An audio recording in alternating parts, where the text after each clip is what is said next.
Hello students, स्वागत है आप सबका मैथमेटिक्स के इस वीडियो में, जिसमें हम लोग क्लास 10th का मैथमेटिक्स कर रहे हैं। और उसमें हमारा चैप्टर चल रहा है कोऑर्डिनेट ज्योमेट्री, निर्देशांक ज्यामिति।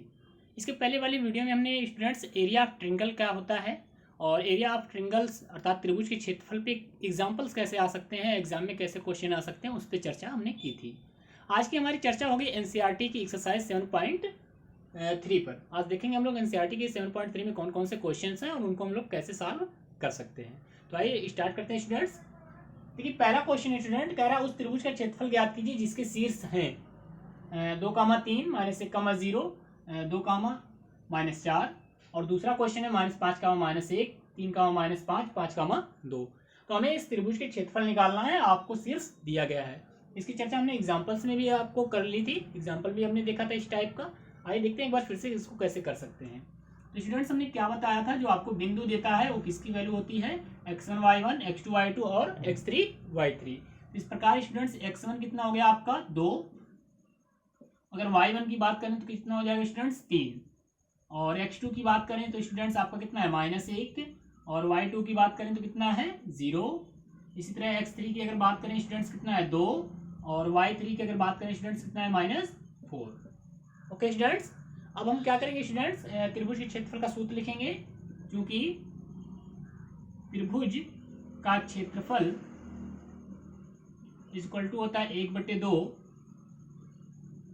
x1 y2 - y3 plus x2 y3 - y1 plus x3 y1 - y2।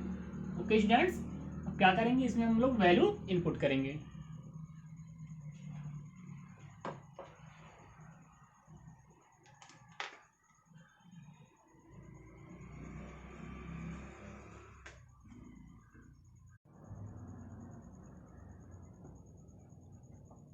तो आइए स्टूडेंट्स वैल्यू इनपुट करते हैं हम लोग। तो देखिए क्या हो जाएगा 1/2, यहाँ पे देखिए x1 की वैल्यू कितना है स्टूडेंट्स 2, y2 कितना है स्टूडेंट्स 0, -y3 -4 आपका है। इसी तरह आगे चलेंगे स्टूडेंट्स, x2 कितना है -1 हो जाएगा। स्टूडेंट्स हमें क्या लिखना है y3 -y1 कितना है -4, और y1 कितना है 3, प्लस x3 बात किया जाए तो स्टूडेंट्स कितना है 2 है। और अगर हम देखें y1 -y2 तो y1 कितना है स्टूडेंट्स 3 - 0 हो जाएगा आपका। एक बार फिर से समझ लें स्टूडेंट्स, ये आपका x1 है, ये y1 है, x2 है, ये y2 है, ये x3 है, y3 है। हम केवल वैल्यू इनपुट कर रहे हैं। यहाँ पे देखो x1 की वैल्यू कितनी थी 2 थी, y2 आपका 0 था, माइनस माइनस लग गया, y3 की वैल्यू -4, प्लस x2 की वैल्यू -1, y3 आपका -4 है, और फिर माइनस का चिन्ह, y1 आपका 3 है, प्लस x3 आपका 2 पुनः है तो 2, और y1 -y2 तो 3 - 0। आगे सॉल्व कर लेंगे स्टूडेंट, 1/2 माइनस माइनस क्या हो जाएगा प्लस हो जाएगा, 4 में 0 जोड़ेंगे 4, और 4 दूना कितना हो जाएगा स्टूडेंट्स 8। इसी तरह यहाँ देखो -4 -3 -7 होगा, -7 का गुणा -1 से करेंगे तो +7 एकम 7 हो जाएगा। और यहाँ पे देखिए 3 में से 0 जाएगा 3, तो 3 दूना 6 स्टूडेंट्स। आगे देखो क्या हो जाएगा 1/2, और 8 7 15 6 कितना हो जाएगा स्टूडेंट्स 21, और इसको अगर हम 2 से डिवाइड कर दें तो कितना हो जाएगा 10.5 वर्ग मात्रक। इस प्रकार हमारे त्रिभुज का जो क्षेत्रफल हो जाएगा स्टूडेंट्स वो कितना आ जाएगा 10.5 वर्ग मात्रक। एक बार फिर से समझे क्या है, जो बिंदु आपको दिया है x1 y1, ये x2 y2, ये x3 y3, और वैल्यू सूत्र में रखनी है। ओके स्टूडेंट्स, सेम पैटर्न पे इस पे भी क्वेश्चन करना है, तो ये आप स्वयं करें। ओके स्टूडेंट्स, बढ़ते हैं नेक्स्ट अर्थात दूसरे क्वेश्चन की तरफ। तो दूसरे क्वेश्चन में देखते हैं क्या है स्टूडेंट्स। दूसरे क्वेश्चन की भी चर्चा हमने एग्जांपल में की थी, एग्जांपल में इस टाइप के क्वेश्चन हमने आपको लगवाया था। इसमें कह रहा है निम्नलिखित में से प्रत्येक में k का मान ज्ञात कीजिए। दूसरा क्वेश्चन कह रहा है निम्नलिखित में से प्रत्येक में k का मान ज्ञात कीजिए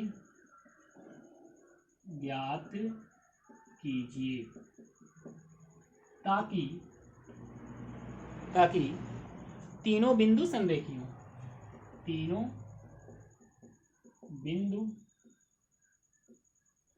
बिंदु संरेखी हो। ओके स्टूडेंट्स, इसमें पहला क्वेश्चन देखिए क्या दिया है। पहले क्वेश्चन में आपको दिया है 7 - 2 5, 1 7, -2 5, 1 3 की 3, की। और इसी प्रकार दूसरा क्वेश्चन इसमें दिया है स्टूडेंट्स 8 1 k -4 और 2 - 5 आपको स्टूडेंट्स बोल दिया है कि ये बिंदु क्या है, तीनों संरेखी हैं। कब संरेखी हैं, आप जब के का मान निकालिए, अर्थात यहाँ पे के का मान क्या रख दें जिससे ये तीनों बिंदु आपके क्या हो जाए, संरेखी हो जाए। तो आओ स्टूडेंट देखते हैं कैसे करेंगे, इसको सॉल्व करते हैं। क्वेश्चन नंबर पहला देखते हैं इसमें। तो हमने बताया था स्टूडेंट जो बिंदु देता है वही आपका क्या हो जाएगा, x1 y1 हो जाएगा, दूसरा जो होगा x2 y2 हो जाएगा, तीसरा जो होगा x3 y3 हो जाएगा। ओके स्टूडेंट्स, तो आइए देखते हैं क्या हो जाएगा। ये देखिए पहला बिंदु 7 - 2 है, तो x1 की वैल्यू 7, y1 की वैल्यू -2। इसी प्रकार x2 आपका 5, y2 आपका 1, और इसमें देखा जाए तो x3 आपका 3 और y3 कितना हो जाएगा स्टूडेंट्स, k हो जाएगा। अब संरेख होने का प्रतिबंध लगा दीजिए, संरेख होने का प्रतिबंध। तो संरेख होने का प्रतिबंध अगर लगाएंगे स्टूडेंट्स क्या होता है, x1 y2 - y3 plus x2 y3 - y1 plus x3 y1 - y2। Okay students, equal to कितना हो जाना चाहिए, 0 हो जाना चाहिए। तो आइए रखते हैं, देखते हैं 0 होता है कि नहीं। x1, तो x1 कितना है स्टूडेंट्स, 7 रख लेंगे आप लोग। y2 कितना है 1 माइनस y3 कितना है स्टूडेंट्स, k प्लस x2 आपका कितना है 5, y3 आपका k हो जाएगा, माइनस y1 -2 हो जाएगा, क्योंकि यहाँ पे y1 कितना स्टूडेंट्स -2, प्लस x3 आपका 3 हो जाएगा, और y1 -2 हो जाएगा, और y2 -1 हो जाएगा। इक्वल टू कितना स्टूडेंट्स, 0 होना चाहिए। क्या रखा गया, वैल्यू रखा गया, x1 की वैल्यू 7 है यहाँ पे, y2 की वैल्यू 1, y3 की वैल्यू k, तो 1 - k प्लस x2 आपका 5 है, और y3 - y1, y3 आपका k हो गया, माइनस लगाए, y1 की वैल्यू -2 लिख लिए, प्लस x3 आपका 3 है, y1 आपका -2 है, और y2 कितना है 1 है, तो -1। ओके स्टूडेंट्स, इसको सॉल्व कर लीजिए। 7 × 9 7, और -7 का गुणा k से होगा तो 7k, और इसी तरह स्टूडेंट्स 5 का गुणा k से होगा तो 5k, माइनस माइनस क्या हो जाएगा स्टूडेंट, प्लस, और 5 का गुणा 2 से होगा तो 5 दूनी 10 हो जाएगा।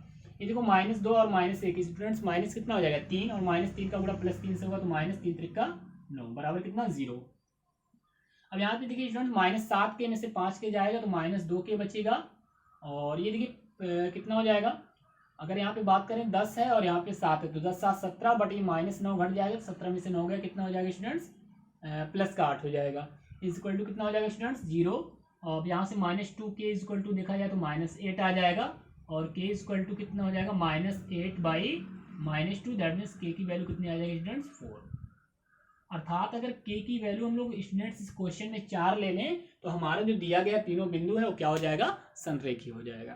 स्टूडेंट्स कभी भी संरेखी होने के लिए पूछे, k का मान पूछे, हमने बताया था कि क्या करिए, आप उसको x1 y1 x2 y2 और x3 y3 माने, और संरेख होने का प्रतिबंध लगा दें जो कि आपका 0 होता है। इक्वेशन को सॉल्व करते जाएं, आपको अपने आप जो भी उसमें चर होगा, k होगा, m होगा, b होगा, वो आपके अपने आप निकल कर आ जाएगा।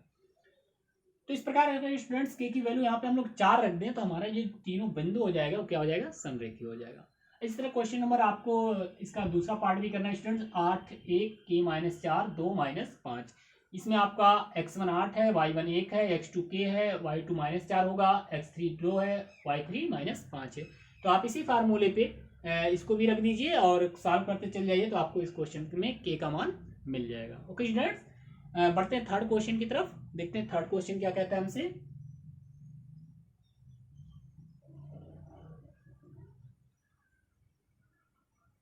तीसरे क्वेश्चन की अगर हम बात कर रहे हैं स्टूडेंट्स, तो तीसरे क्वेश्चन में देखिए कह रहा है शीर्ष 0, -1, शीर्ष 0, -1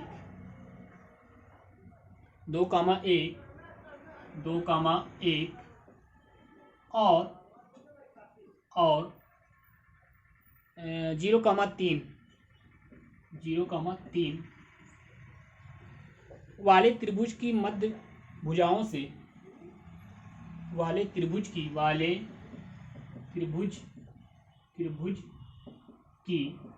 मध्य भुजाओं से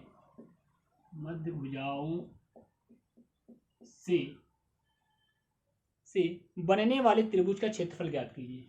बनने वाले त्रिभुज का क्षेत्रफल ज्ञात कीजिए।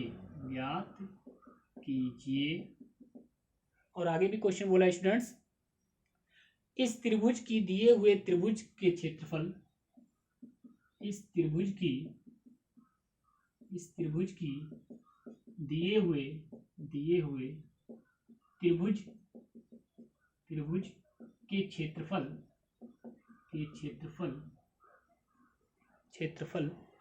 के साथ अनुपात ज्ञात कीजिए। ओके स्टूडेंट्स, तो देखिए आपसे क्या कहा है, त्रिभुज शीर्ष आपको 0,-1, 2,1 और 0,3 किसी त्रिभुज के शीर्ष हैं। अब उस त्रिभुज की जो मध्य भुजाएं हैं उनसे बनने वाले त्रिभुज का हमें क्षेत्रफल निकालना है पहले, और फिर जो त्रिभुज का क्षेत्रफल बन रहा है उसका ये जो त्रिभुज है इसके साथ अनुपात देखना है। ओके स्टूडेंट्स, आइए देखिए कैसे करेंगे हम लोग सॉल्यूशन। तो मान लेते हैं त्रिभुज के जो शीर्ष हैं, त्रिभुज के शीर्ष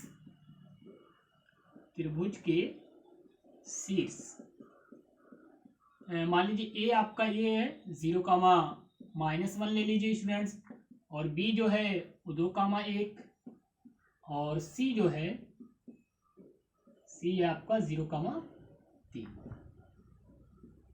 ठीक है, अब हमने क्या किया, त्रिभुज के शीर्षों को ए बी सी नाम दे दिया। अब देखो हम आपके पास अब स्टूडेंट्स त्रिभुज बना देते हैं।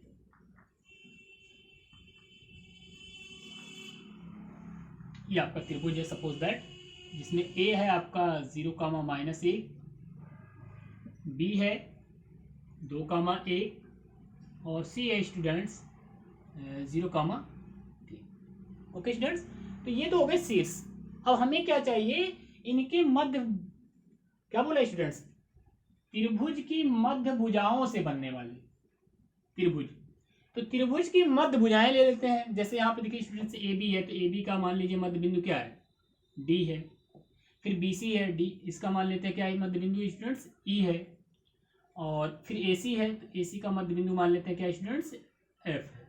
ओके, तो इससे बनने वाले, तो अगर इसको हम आपस में मिला दें तो ये देखिए डी ई मिला दिया,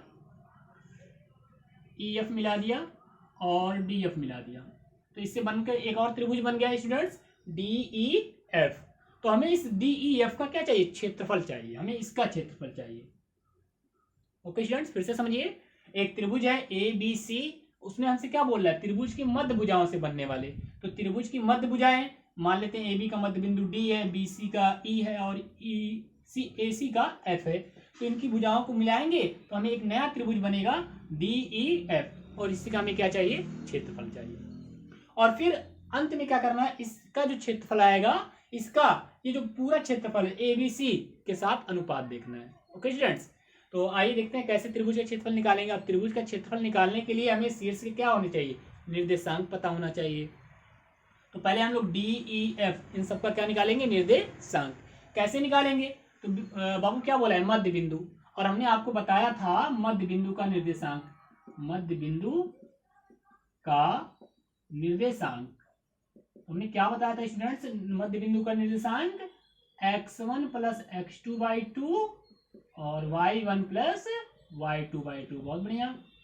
तो हमने आपको बताया था मध्य बिंदु का निर्देशांक जो होता है वो x1 + x2/2 और y1 + y2/ क्या होता है, 2 होता है। तो इसकी सहायता से हम लोग सबसे पहले इनके मध्य बिंदु निकालेंगे। आइए देखते हैं, ए बी के मध्य बिंदु डी का निर्देशांक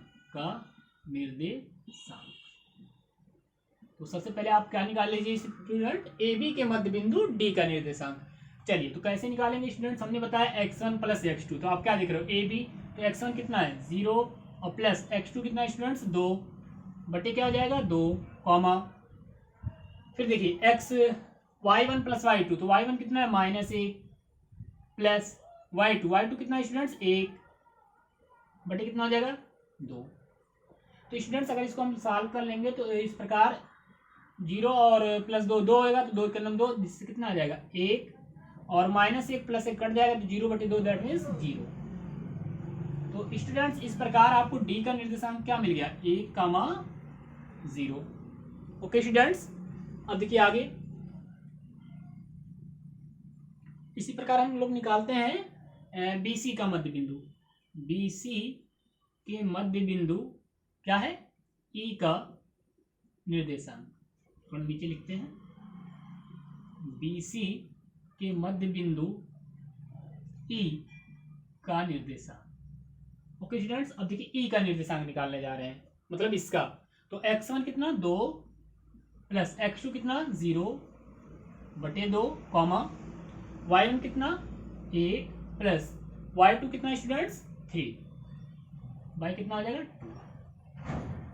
ओके स्टूडेंट्स, आगे देखिए इसको सॉल्व अगर किया जाए तो ये 2 0 2 होगा, 2 के अंदर 2 1 आ गया, और 3 और 1 4, 2 से काट देंगे कितना आ जाएगा स्टूडेंट्स 2। तो इस प्रकार आपको E का निर्देशांक मिल गया 1,2।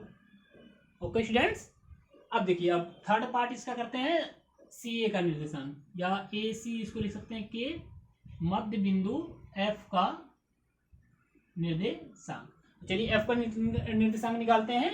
तो x1 प्लस x2, तो 0 प्लस 0 हो जाएगा स्टूडेंट्स, क्योंकि x1 भी 0 है और x2 भी 0 है बाई 2 कॉमा।